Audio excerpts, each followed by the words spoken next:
What's up, brand builders? Stephen Hurahan here at brandmasteracademy.com, and in this video you're going to learn how to charge more for your branding services so you can build that business and that lifestyle that you envision for yourself. Now, there's no getting around it. The branding industry, the design industry, it has changed a lot in the last 5 to 10 years, and the main reason for this is got to do with the change in the market conditions. There are a lot more options for entrepreneurs going into the marketplace today looking for these types of services. They can go and get this done online themselves through design software. They can jump onto different marketplaces like Fiverr or Upwork and find a designer overseas for very, very cheap. But the implications of all of this is a push down on price and expectation on the price and the cost of these kinds of design services, so that when designers and brand specialists come across their clients on the front lines and come across their prospects, they often have these conversations about price, and the expectations are there for all to see. A lot of prospects will say, I can go and get this done cheaper online, or, you know, why do you charge so much compared to other designers? So that's what I want to go through in this video. I want to go through 5 different techniques that you can take into your business so you can start charging more for your design and your branding services. Number 1, differentiate. Now, the very first thing that you need to do is distance yourself from all of those generalist designers out there charging those low prices. If your prospects are comparing you on price to all of those other generalist designers, then it's because you haven't positioned yourself effectively. So you need to position yourself, and that means changing everything on your website, changing all your messaging, the conversations that you have with your clients, so that you can tell them, listen, what I do is different. I see, you know, those generalist designers over there and what they charge, but that's not what I do. I do things differently, and you need to be able to describe what it is that you do differently. So whether that's brand strategy or whether it's illustration, whatever it is that you are telling your client that you do differently is your differentiation strategy, and it's what differs you from all of those generalist designers, and it's the reason that you are not charging those same low rates. You are a specialist, and that's what differentiation helps you do. It helps you to position yourself as a specialist in the market and justify those higher rates. Number 2, ask questions strategically. Now, the more questions you ask your client, the more you will be in control of the conversation, and the more you will come off as an expert as well, because it's those who ask the most questions that control that conversation and are able to demonstrate their level of expertise by that gathering of information. You'll be surprised how your client will see you as an expert just by you asking questions. You don't necessarily need to talk shop here and demonstrate a huge amount of expertise at this stage.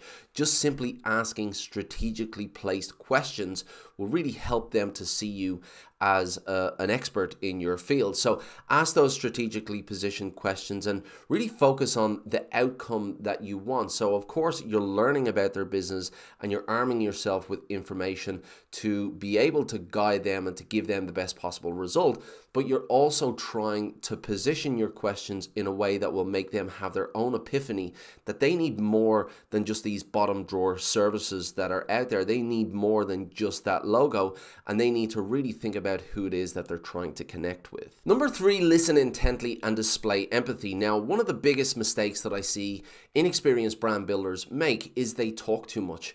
They spend their time on the phone with their client and they are speaking more than their prospect. And if you do that, well, then you drown out the opportunity for your prospect to really talk about their business. So the time that you spend talking should be asking those questions, and then you want to sit back and listen. Give your prospect the opportunity to really open up and encourage them to elaborate where possible and listen intently. So you want to take in exactly what they're saying. You want to take notes as they're doing it, and then show some empathy. Show them that you understand. Show them that you understand their business, their idea, and, you know, give some encouragement if you're able to do that. But really spend your time listening instead of talking. When you are talking, ask those questions and then take in all of the information that your prospect is giving you. Number 4, display expertise and authority. So this is where you've taken the time to listen to them. So you've gone through that prognosis stage and you've really understood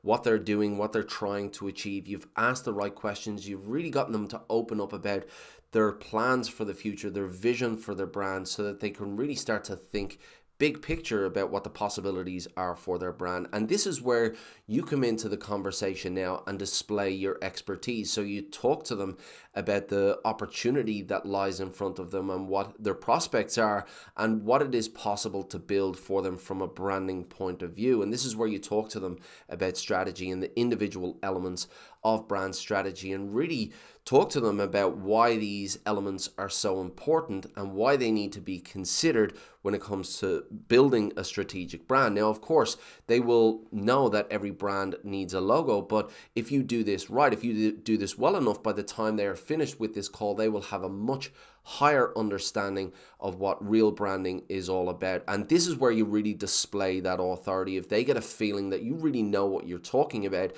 then you will really earn that trust. You've already opened up the conversation, gotten them to open up the idea about what their business is and where that business can go. So that's really preparing them for this next step, which is now coming in and educating them on how to get them from A to B. So if you do that well enough, if you really display your expertise here and you educate them on the value of strategic branding, then they'll really feel that affinity towards you. They'll really feel a trust with you, and that will open the door for them to becoming your client. And number 5, show successes. Now, the more brand strategies that you produce, the more ammunition you have at this stage. If you have stories of success and you're able to tell your clients those stories, well, then that's really going to solidify the conversation. They already trust you at this point from the process that you've brought them through. You brought them through opening up about their business and about their brand and about really envisioning what life could be like if they make this a success. And then you've come in with your expertise and authority to demonstrate what real branding is all about and the different strategic elements of branding. Now, if you back this up with a story of success or a number of stories of success, they're really going to feel that trust, and they're really going to feel that they're on the right path, they're on the right journey, and that they really are in good hands. One of my clients, after the brand strategy process, she came to me and she said, look, due to this strategy, I've changed a lot of things within my business because I better understand my audience now, and there's a lot of things that I can see within my services that I could do better. So she restructured a lot of her services and a lot of things that she did within her business because of the strategic branding process. So that's an example that I use with my prospects to really highlight the value of brand strategy. So the more strategies you produce, the more examples you're going to have of this, the more opportunity you're going to have to talk to your past clients and really ask for those success stories and use them when speaking with your prospects. Now, look, there is no doubt that there is a lot of misinformation out there in the marketplace about what branding is not, and it's not helped by designers who are charging bottom drawer prices and selling their services as branding services, because you have newbie entrepreneurs coming into the marketplace and their perception is that this is what branding services cost and this is what they should pay. But part of your role as a brand strategist, as a branding specialist, is to educate your clients. On the most part, these entrepreneurs are just coming into the marketplace not necessarily looking for bottom drawer prices. They're just looking for help, and what they tend to come across are designers who will provide cheap services, but all they're left with is a cheap logo at the end of the day. You have an opportunity as a brand specialist, as a brand strategist, to educate your clients and really help them to get to where they want to go. They have an idea for a business, and their idea is not to fail. They want to succeed, and they want to give their business the best possible chance to do that. And if they're lucky enough, they will come across you, your processes, and your ability to develop a strategic brand on their behalf. And for that service, you will be able to charge a premium if you learn how to position it correctly. So take the time to differentiate yourself from all those other designers.